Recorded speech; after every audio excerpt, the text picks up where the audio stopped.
Salut à vous tous les amis bricoleurs de bout de bois, bienvenue dans mon atelier. J'ai reçu cette machine très récemment, donc c'est une tronçonneuse pour découper l'acier, parce que j'ai des tables à faire avec des gros pieds en acier et tout. C'est pour plus tard. Donc bref, cette machine elle est assez encombrante et surtout la pièce en acier vient se mettre ici. Donc là par exemple ça va buter ici et là. Donc ça veut dire qu'il me faut du dégagement, il faut qu'elle vienne au moins ici, pour que quand je coupe une grande longueur de fer, je ne sois pas gêné. Donc l'idée, c'est de faire un petit meuble ici, sur laquelle cette machine va être posée, et quand elle est rentrée, elle est au fond, avec des roulettes, que je puisse la sortir un tout petit peu, pour pouvoir découper mes pièces en fer. Voilà, un petit meuble conception tout simple, avec du CP, assemblage simple, roulettes, je pense 2 roulettes derrière et puis un pied devant, comme ça fait 3 appuis, c'est pas bancal. Des poignées pour la reculer et peut-être un tout petit peu de fantaisie sur la porte. Parce que j'ai commandé tout un kit pour faire du défonçage d'inclusion, donc des bacs de copiage, un plateau pour mettre sur la défonceuse. Et comme je dois le faire prochainement pour une table à manger, peut-être qu'il serait bien que je m'entraîne un petit peu, donc on pourrait voir ce qu'on peut faire sur cette porte, si on peut la décorer un petit peu. J'ai assez parlé, place au copeaux, c'est parti.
Le truc est bien stable, hein, pas de problème. Donc ça va être la partie du bas sur lequel je vais monter une sorte de caisson. Et puis le plateau du haut, c'est le même, il est là. Par contre, ça c'est vraiment trop moche, hein, je vais pas laisser ça. Je vais fabriquer un petit champ plat en chaîne, tout simplement, collé, cloué, ça fera beaucoup plus propre. C'est parti.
Bon, là j'ai fait une sacrée boulette parce que j'ai percé la partie basse au bon endroit, mais la partie haute, j'ai fait mes lamellos sur le côté beau, quoi, le côté que je voulais. Donc voilà, bah ça je peux pas la rattraper, sachant que c'est des chutes, je peux même pas recommencer. Donc tant pis, je vais pas pleurer ce matin parce que c'est la vie, puis parce que ça reste un truc d'atelier. Mais c'est dommage parce que là c'était le côté propre. Donc on continue, j'assemble tout ça, je colle, et puis après on passe à la porte.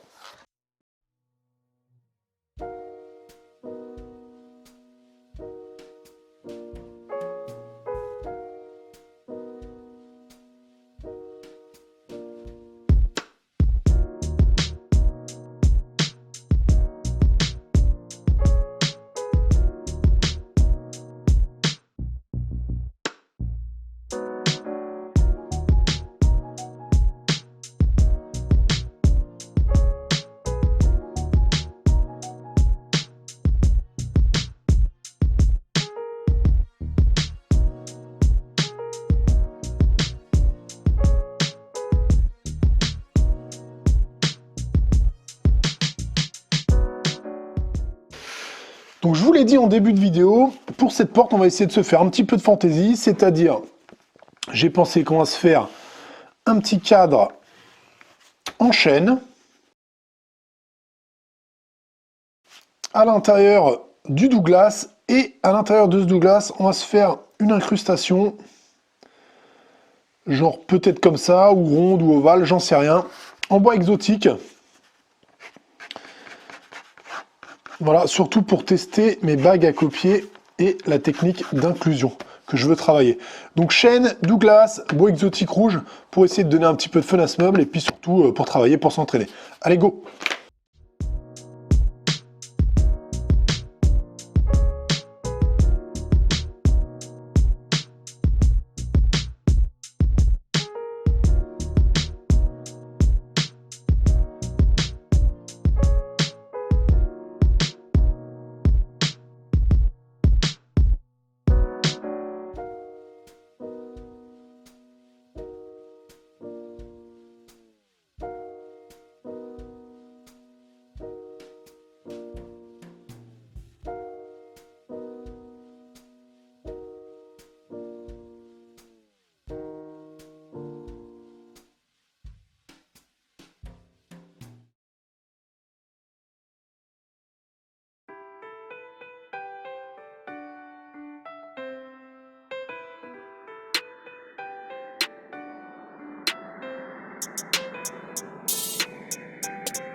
Ok, donc on passe aux choses sérieuses, l'inclusion. Alors, c'est la toute première fois que je pratique l'inclusion, sauf que j'ai quand même fait un petit test tout à l'heure pour voir si les calculs et la technique étaient bonnes, histoire de quand même pas massacrer mon bois exotique.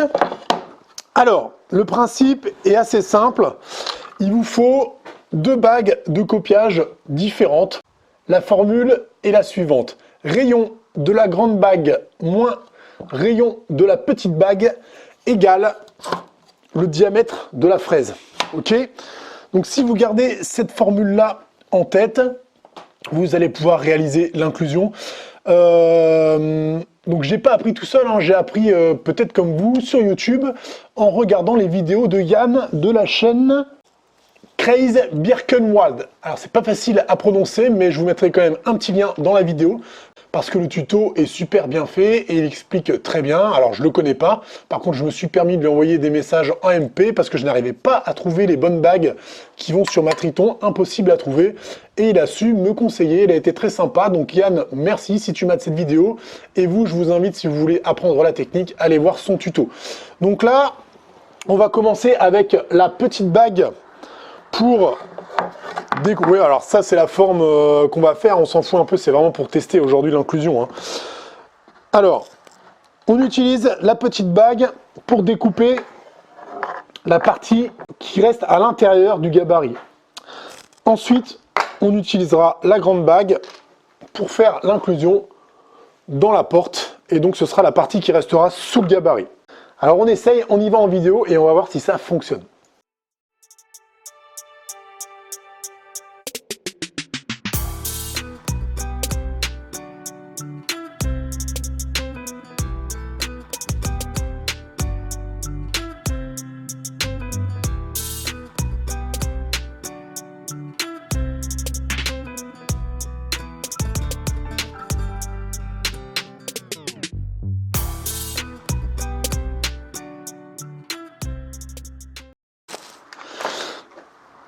Donc là, j'ai pas tout découpé, et heureusement, parce que ça, c'est la partie la plus délicate, donc il faut vraiment rester en appui contre le gabarit.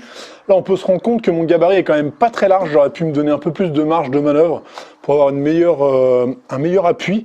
Et puis surtout, à la fin, quand on va arriver au détachement de la pièce à l'intérieur, eh bien, elle va se mettre à bouger, et là, ça peut mettre un petit coup sur la fraise ou faire un petit angle qui nous plaît pas. Donc, je vais redéfaire tout ça et le coller avec du scotch double face sur ma table, comme ça la pièce du milieu et la pièce autour ne bougera pas et ce sera mieux.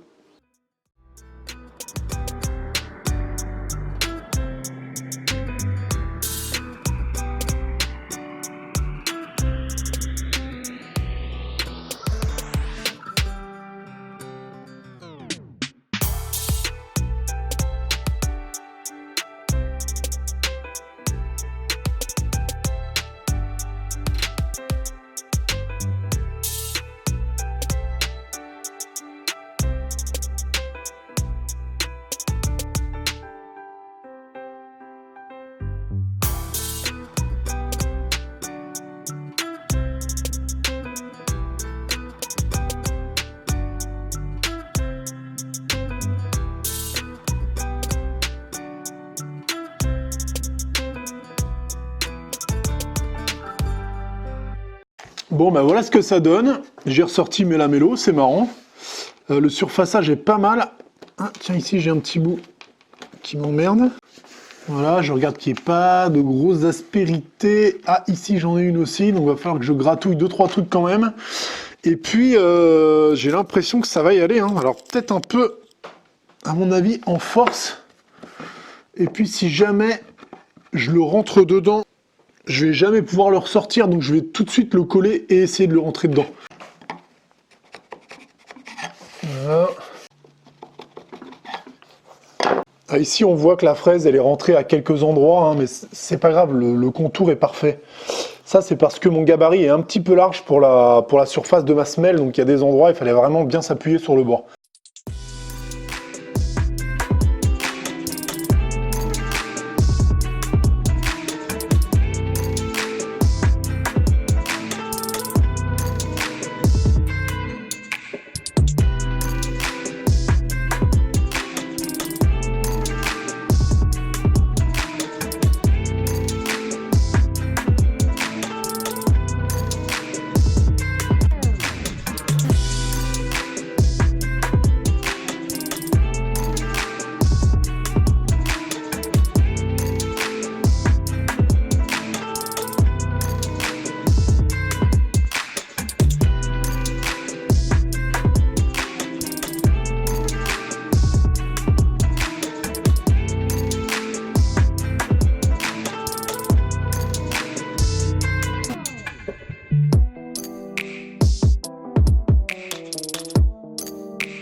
Alors, en règle générale, pour tout ce qui est meubles d'atelier, je mets pas de finition, je laisse tout le bois brut. Tout ce qui est dans l'atelier n'a reçu aucun produit de finition.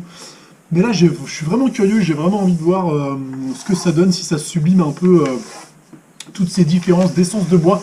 Donc on va quand même appliquer un petit produit, l'huile cire Blanchon. Vous le savez, hein, si vous me suivez depuis les tout débuts, c'est un produit que j'utilise depuis vraiment le tout début, que j'aime énormément. Pour moi, c'est ce qui se fait de mieux. Voilà, c'est à base d'huile, donc ça ne relève pas la fibre du bois. Et avec une seule application, au bout de quelques minutes, c'est quasiment sec. On peut frictionner avec un chiffon et le résultat est définitif.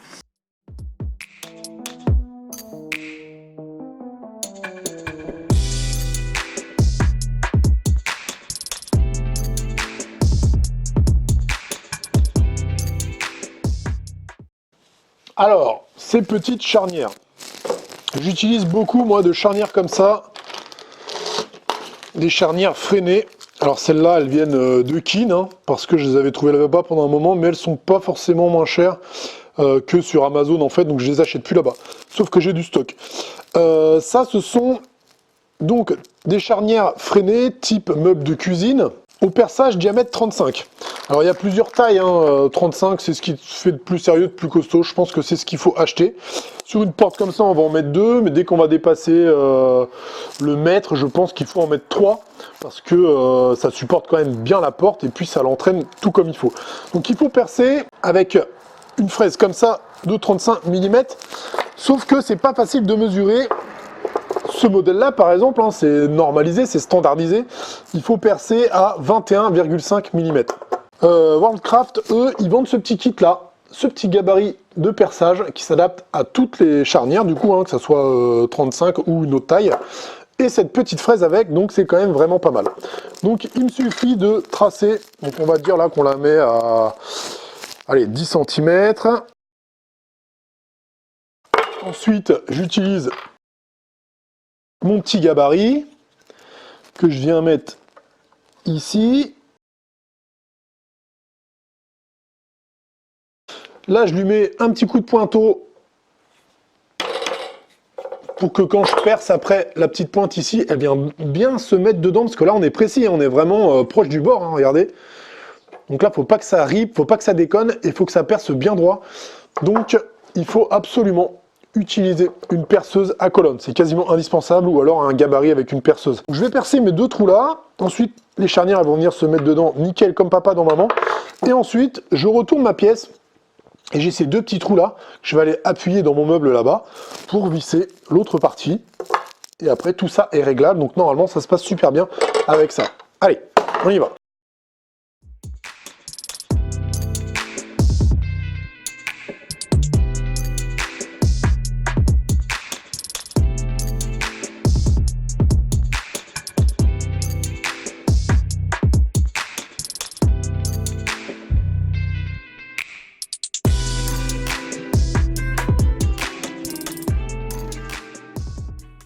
Et voilà, ce petit meuble d'atelier est terminé. Alors bien sûr, c'est vraiment dommage hein, pour le plateau du dessus. Ça aurait pu être bien plus joli. C'est clair que si c'était l'apprenti qui avait fait ça, il aurait pris une sentence. Mais bon, c'est moi et c'est pour l'atelier, donc ça va. Donc ça s'ouvre, hein, nickel, voilà. Voilà, je vais pouvoir la déplacer facilement pour la sortir ici. Voilà, j'espère que cette petite vidéo dans l'atelier vous a plu, que vous aurez appris 2-3 choses, notamment là le but de cette porte c'était de faire de l'inclusion, donc c'est la toute première fois, je suis quand même assez content du résultat. Mano Mano et Mano Mano Pro me soutiennent pour faire des vidéos, donc vous pouvez aller faire un petit tour sur leur site, il y a un lien dans la description et des avantages ici. Vous avez le Tipeee avec les maillets dessus si vous avez envie. Un petit pouce en l'air si t'as kiffé. Vous pouvez me suivre aussi sur Instagram. Il y a beaucoup plus de copeaux et parfois en temps réel. Voilà, je vous dis à très bientôt dans l'atelier. Bien sûr, on va se couper un petit morceau avant de se quitter. Gardez la pêche, soyez prudents. Ciao!